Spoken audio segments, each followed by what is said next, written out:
Bismillahirrahmanirrahim. Assalamualaikum warahmatullahi wabarakatuh. Alhamdulillahi rabbil alamin.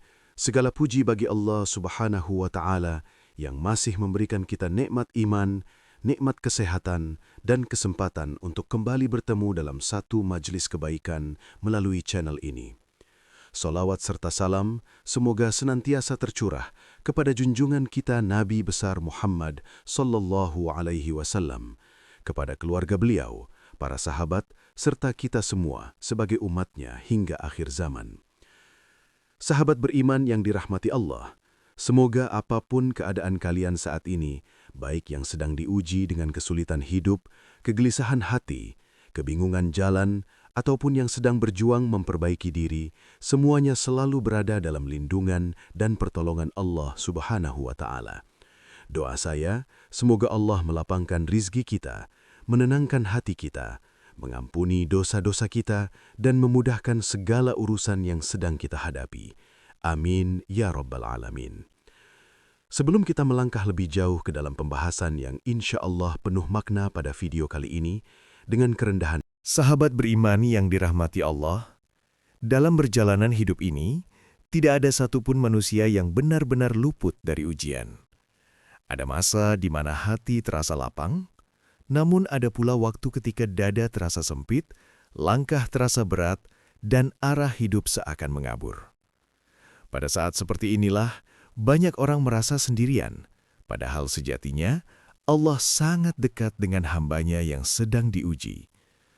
Kedekatan itu seringkali hadir melalui cara-cara yang tidak kita duga, bahkan lewat kisah-kisah yang penuh hikmah.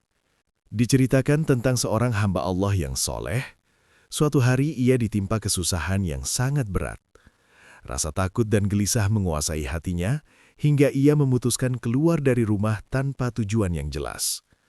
Ia berjalan menyusuri jalan demi jalan, tanpa bekal, tanpa kendaraan, hanya ditemani harapan kecil agar Allah menunjukkan jalan keluar.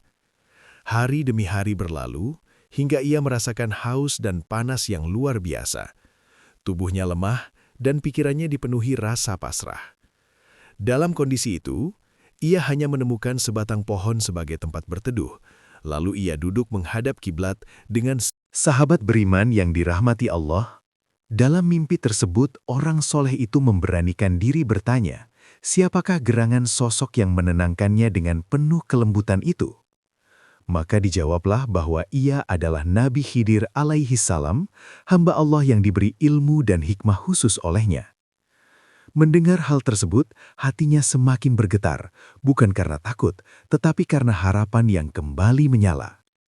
Ia pun memohon dengan penuh kerendahan hati agar didoakan dan diberi petunjuk untuk menghadapi kesulitan hidup yang sedang ia alami. Nabi Khidir alaihi salam kemudian mengajarkan sebuah kalimat doa yang sederhana namun syarat makna. Doa ini bukan sekadar rangkaian kata, melainkan pengakuan akan sifat Allah yang maha lembut, maha mengetahui, dan maha teliti terhadap hambanya. Kalimat yang diajarkan tersebut adalah, Ya latifan bi khalqih, ya aliman bi khalqih, ya khabiran bi khalqih. Wahai Allah yang maha lembut terhadap makhluknya, wahai Allah yang maha mengetahui keadaan makhluknya, wahai Allah yang... Sahabat beriman yang dirahmati Allah, dari kisah yang telah kita simak bersama, kita dapat mengambil pelajaran berharga bahwa tidak ada satupun doa dan kepasrahan seorang hamba yang luput dari perhatian Allah Subhanahu wa Ta'ala. Ketika jalan terasa buntu dan hati dipenuhi kegelisahan, justru disitulah Allah mendekatkan pertolongannya dengan cara yang paling lembut. Doa yang diajarkan dalam kisah ini bukanlah jaminan hidup tanpa ujian, tetapi menjadi sarana untuk menenangkan hati, menguatkan iman, dan menumbuhkan keyakinan bahwa Allah Maha mengetahui setiap detil keadaan hambanya. Amalkanlah doa tersebut dengan penuh keikhlasan dan keyakinan, baik setelah sholat, di waktu senggang, maupun saat hati terasa sempit. Sertakan pula ikhtiar dan kesabaran, karena pertolongan Allah selalu datang bersamaan dengan usaha dan tawakal. Sebagaimana firman Allah Subhanahu wa Ta'ala dalam Al-Quran, "Wa may yatawakkal 'ala Allahi fahuwa hasbuh." Barang siapa bertawakal kepada Allah, niscaya Allah akan mencukupkan keperluannya.